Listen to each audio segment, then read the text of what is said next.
Para la mayoría de la audiencia principal de este canal, seguramente ni hace falta que les explique de qué voy a estar hablando, pero si son ustedes algunos de los que se encuentran en la minoría, les cuento. Si ustedes tienen varones gays que los rodean, es prácticamente seguro que hayan escuchado hablar de la existencia de un programita llamado RuPaul's Drag Race.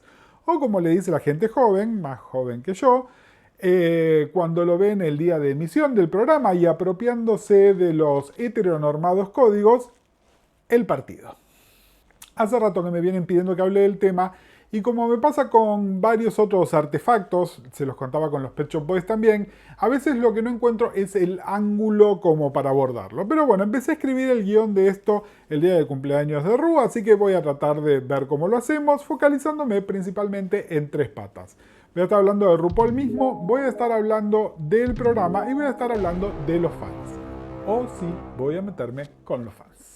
Antes de que me llegue la hora del sachet away, les recuerdo que soy Gustavo Casal, soy psicólogo de profesión, soy comunicador por elección, soy un charlatán terrible y soy difusor de los temas de la intersección de la cultura LGTB con la cultura popular por vocación. Voy a empezar con Ru y primero voy a hacer como una importante nota al margen que espero que les sirva de guía para todo esto. El vernacular drag queen todavía no había entrado en nuestro vocabulario a principios de los 90 cuando Ru explota por primera vez en el inconsciente colectivo. Acá claro que siempre tuvimos performance en lo que hoy lo podríamos poner bajo el gran paraguas del drag, que mayormente lo llamábamos transformistas. También tuvimos nuestra propia versión de los Club Kids a fines de los 80 y a principios de los 90.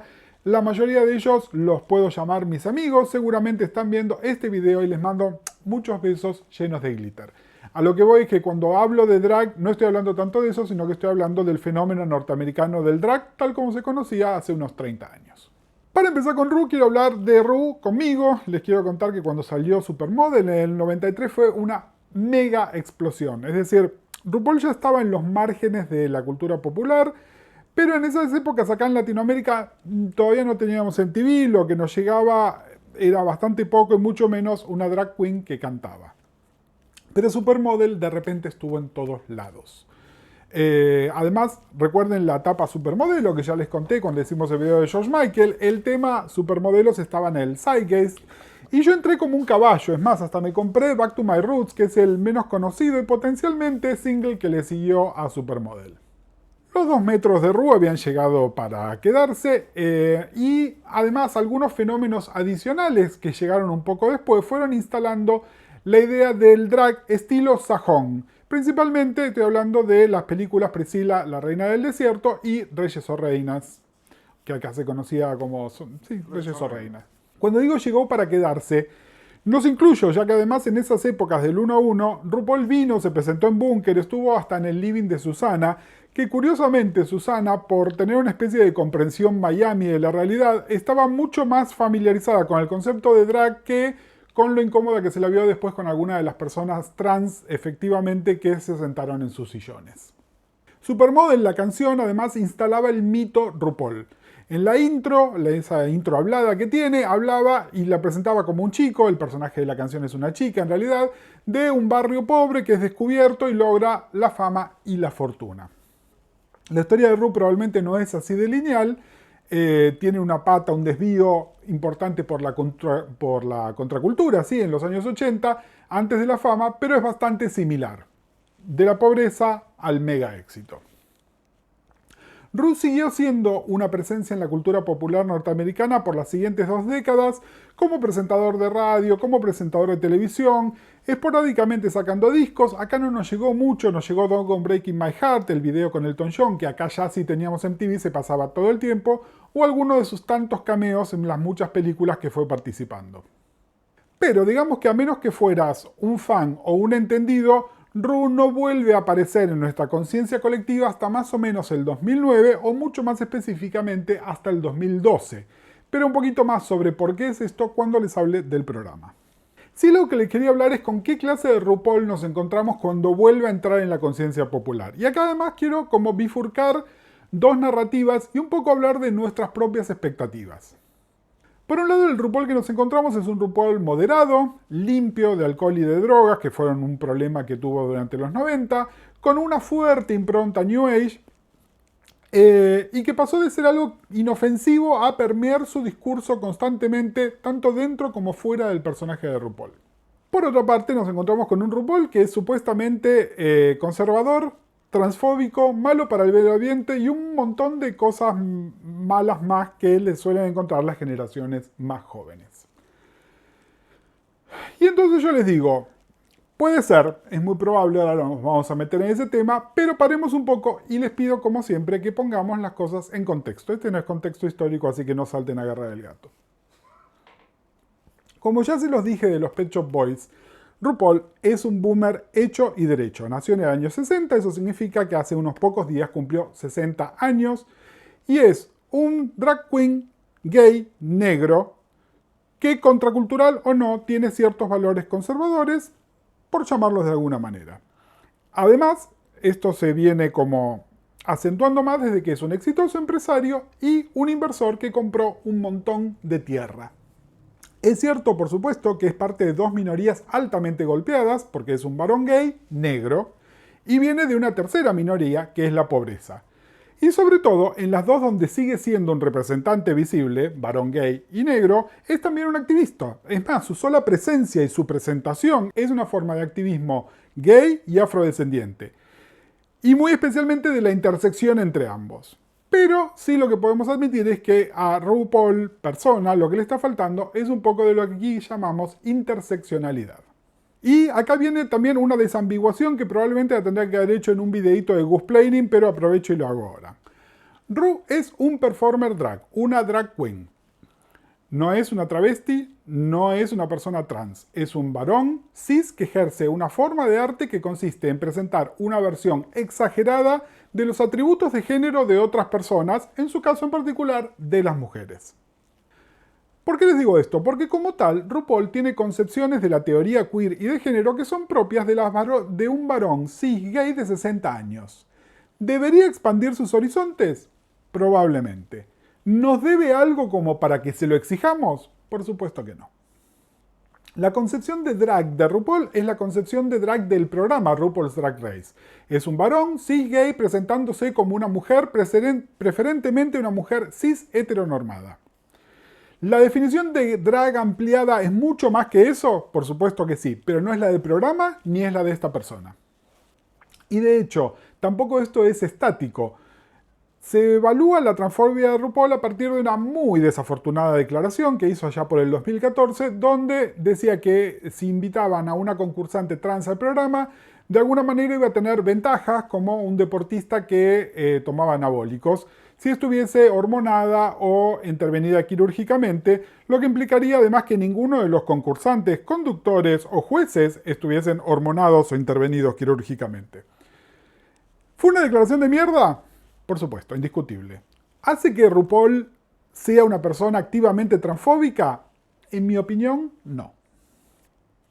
Les voy a dejar la discusión sobre la definición Gmail para lo que vamos a estar hablando del programa solamente en unos minutos. Y lo que les decía, la definición no es estática porque en el programa por lo menos, y entonces tenemos que entender que RuPaul también, este tema ha avanzado muchísimo. La vivencia trans pasó de ser un secreto revelado en el medio de la grabación del programa a algo que sucedía después de la grabación del programa, a una narrativa más de las tantas que se incorporan en la trama del programa. Y por lo menos dos concursantes, Shia Gunn y Sonique, volvieron al programa ya como mujeres trans que habían transicionado por completo. El otro tema polémico de RuPaul es el temita del fracking. Básicamente, a comienzos de este año, en una entrevista de radio muy suelto de cuerpo, RuPaul comentó que cómo es que explotaba estas grandes cantidades de tierra que estuvo comprando a lo largo de los años, invirtiendo casi todo su dinero, y dijo que lo que hacía era venderle los derechos de uso de la tierra y el agua a compañías petroleras para la extracción de combustible de las formaciones rocosas. Fracking, que le dicen. El fracking, por decirlo moderadamente, es polémico y yo les tengo que admitir que lo que me sorprendió un poco fue la falta de sutileza de RuPaul para expresar esta idea. No voy a defender a RuPaul como persona. sino sí por ahí invitarlos a que ustedes piensen en qué están invirtiendo su dinero otras celebrities y estrellas a las que sí defienden. RuPaul simplemente lo que hizo fue cometer el peor pecado, que fue admitir públicamente que lo estaba haciendo. Y sí, lo que voy a conceder es que hubo un efecto que me gustaría llamar técnicamente de culo sucio con todo el tema, porque dijo esta barbaridad y más o menos al mismo tiempo sucedió todo el escándalo con la concursante Sherry Pie, que fue expulsada o por lo menos descalificada de la temporada 12. RuPaul, que históricamente tiene una presencia súper fuerte en redes, en Instagram, en Twitter, en todos lados, no solo no respondió a ninguna de estas alegaciones sobre estos dos temas, sino que después de llamarse al silencio durante varias semanas, de repente borró todo el contenido de sus cuentas de Twitter y de Instagram y al mismo tiempo dejó de publicar su podcast que estaba haciendo desde hacía muchos años. Qué sé yo, medio turbio todo. Esta temporada de éxitos se completó con el finale y la reunion de la temporada 12, que se vieron obligados a completarlas remotamente por la pandemia, y RuPaul se presentó optando por cubrirse su cara por completo de nuevo sin justificar demasiado por qué hacía las acciones que estaba tomando. A mí, y esto es muy personal, más que su supuesta transfobia o el daño al medio ambiente que puede estar haciendo, me preocupa muchísimo más toda esta personalidad de gurú con la que está trabajando, que tiene una cosa así de autoayuda, que de manera más o menos directa viene bajando ya desde hace rato, hace más de una década. Y lo que pasó de ser un slogan más o menos inofensivo, que cierra el programa, ¿no? El si no te crees a vos, ¿quién te va a querer? A ideas como la del self-saboteur, que como que permean todo. Si ustedes, antes de que me digan, bueno, pero ¿quién se cree esas pavadas? Les recuerdo que yo soy un psicoterapeuta que trabaja con varones gays y eso aparece en mi consultorio todo el tiempo. ¿Dónde lo escucharon? En el programa de RuPaul. Por suerte, sus intentos de hacer esto en televisión abierta de aire y en horario diurno se los bajaron de un gomerazo, pero estoy seguro que va a seguir intentando hacerlo de otras maneras. El posicionamiento de RuPaul es una especie de Oprah más New Age que la mismísima Oprah. Tómenlo, déjenlo. ¿Vieron el peligro del que hablamos a veces con los influencers? Bueno, eso, pero en una plataforma multimedia global con un público más o menos cautivo. Peligroso. La idea original de Drag Race, más en serio, más en broma, era encontrar una sucesora drag para RuPaul.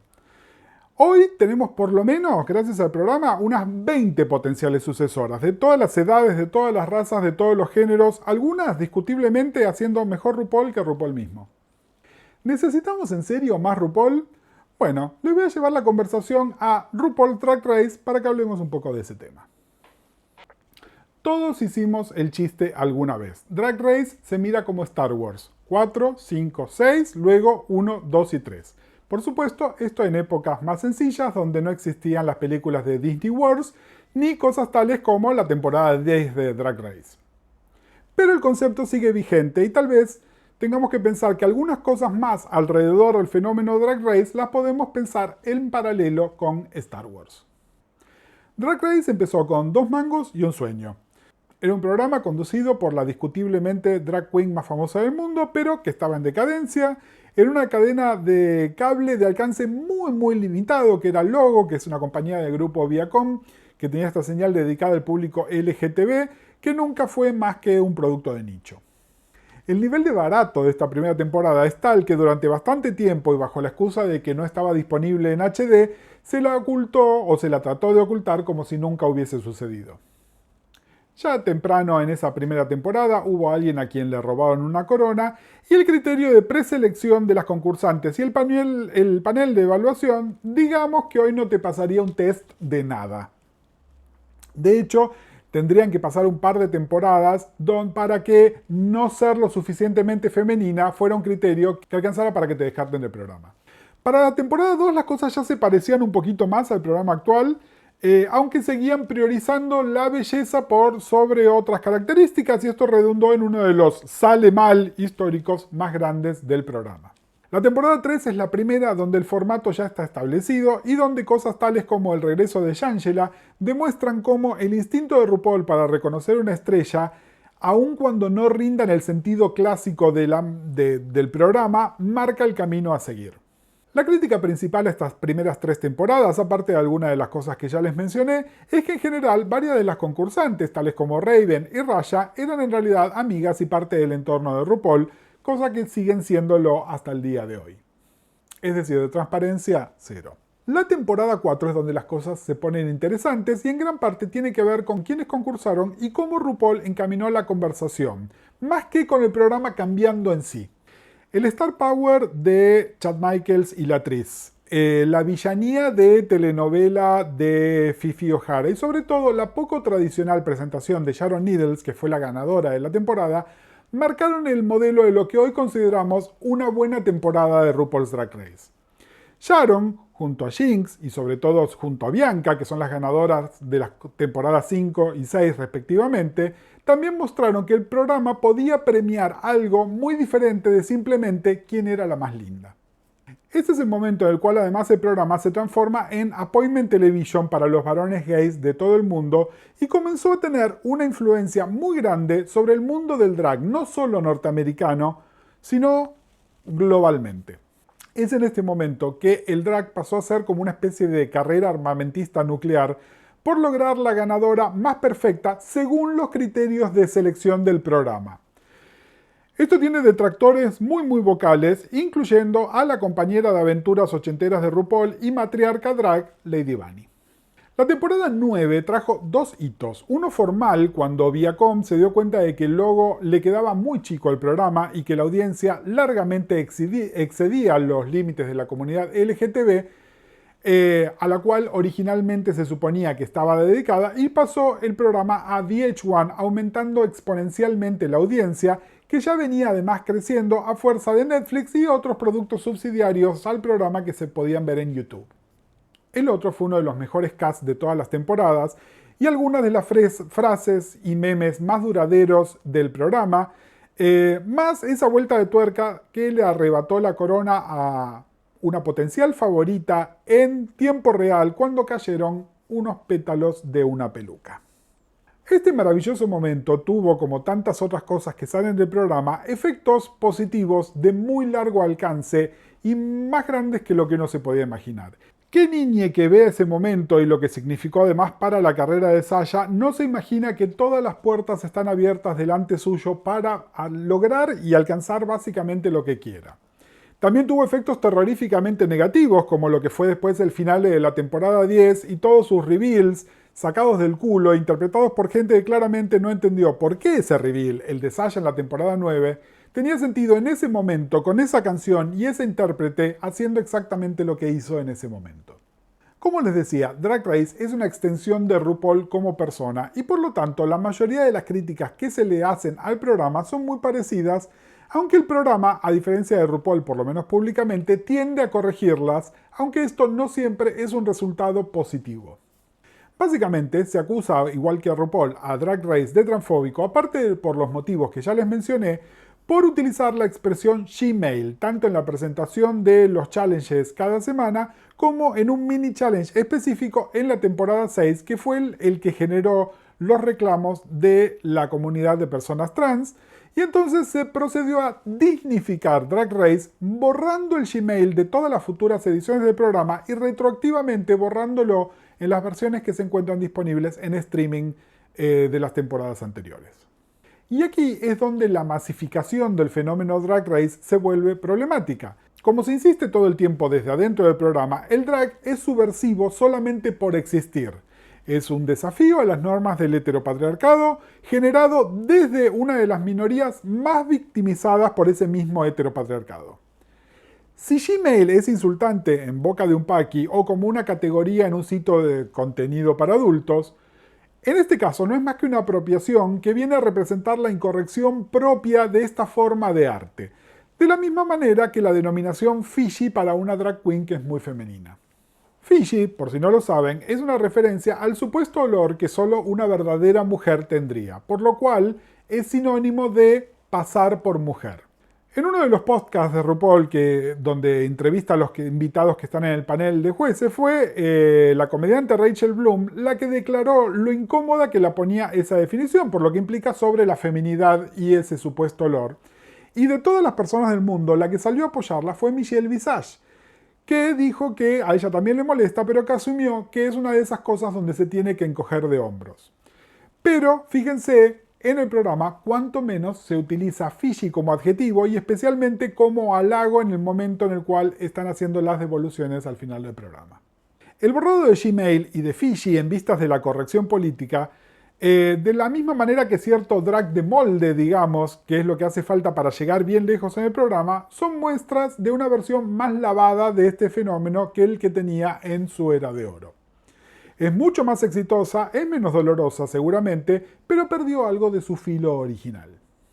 Volviendo a la comparación con Star Wars, 4, 5 y 6 tienen esa frescura de lo nuevo que va a ser infinitamente imitado. 1, 2 y 3 son ese what the fuck que es necesario para entender las otras que son efectivamente mejores.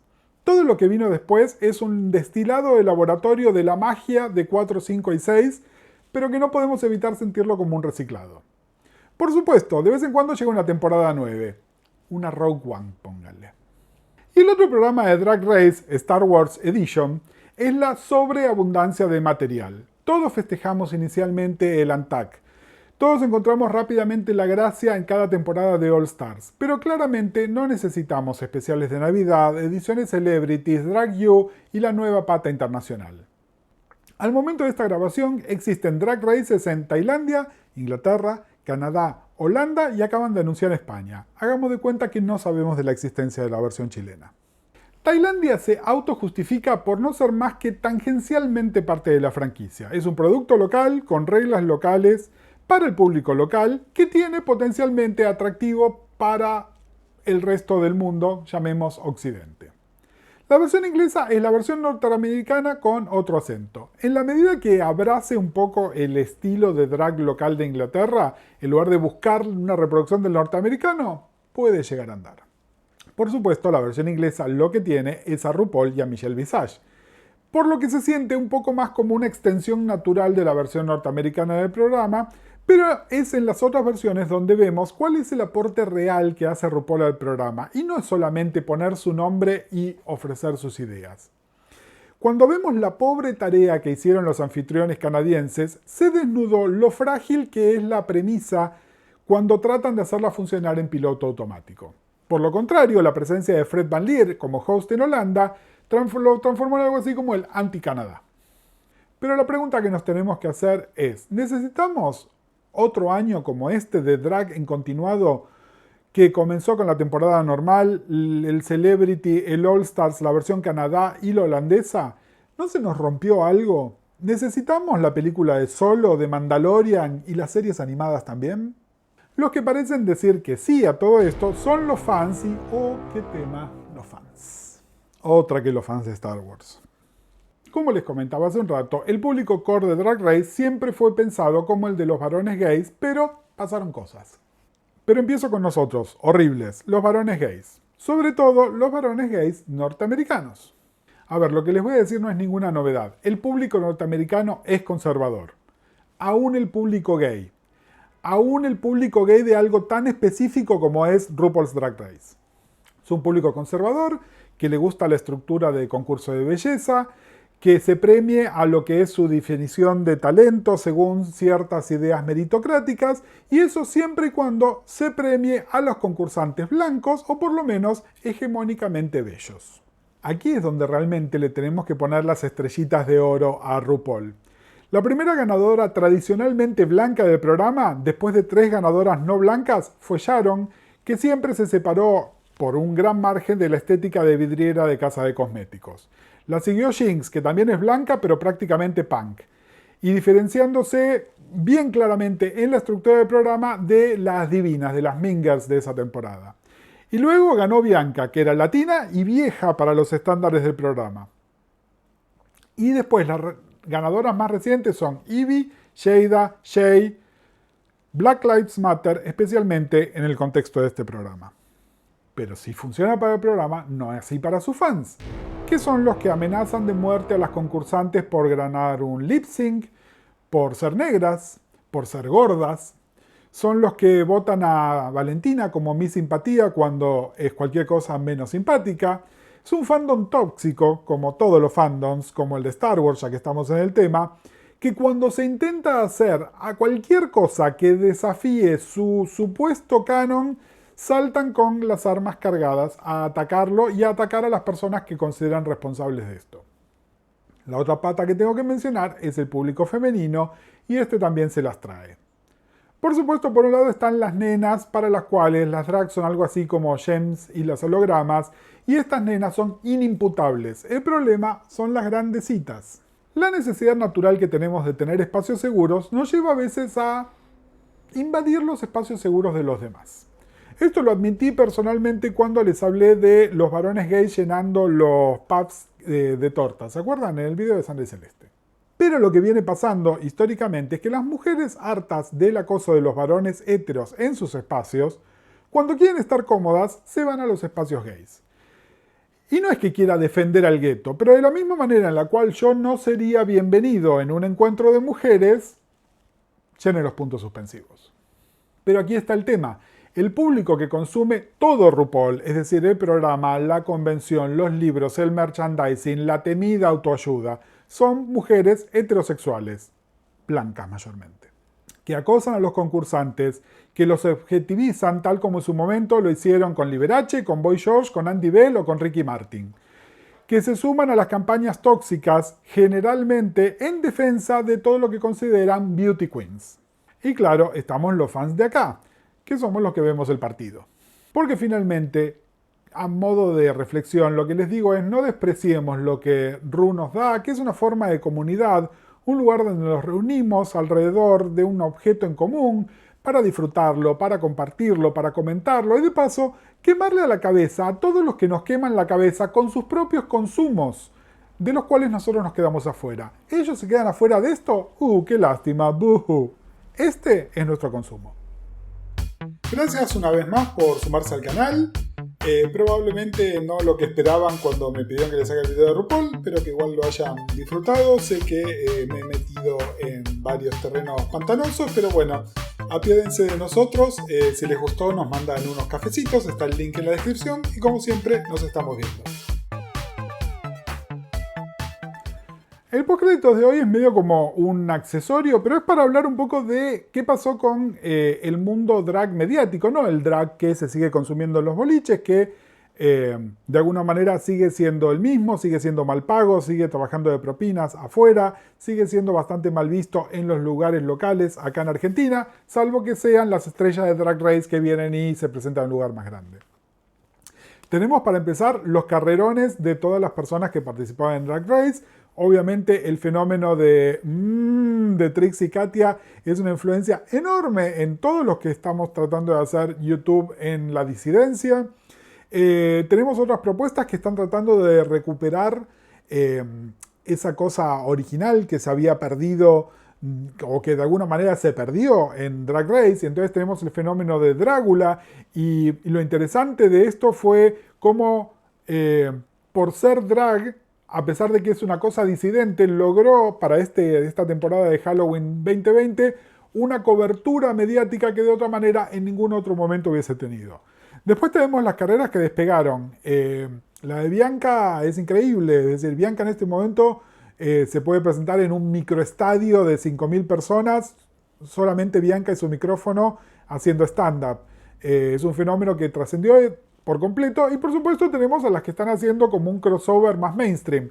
Vuelvo a Trixie con sus discos de country, que se los está comprando a un público que no es solamente el público de Drag Race, o sí, y en ese caso es mucho más grande de lo que creíamos. Pero también está el éxito que está teniendo Shangela. Shangela estuvo en la alfombra roja de los Oscars por su participación en Nace una estrella, y varias otras de las concursantes las pueden ver en distintas producciones que generalmente están disponibles en Netflix, pero que no por eso son menos masivas.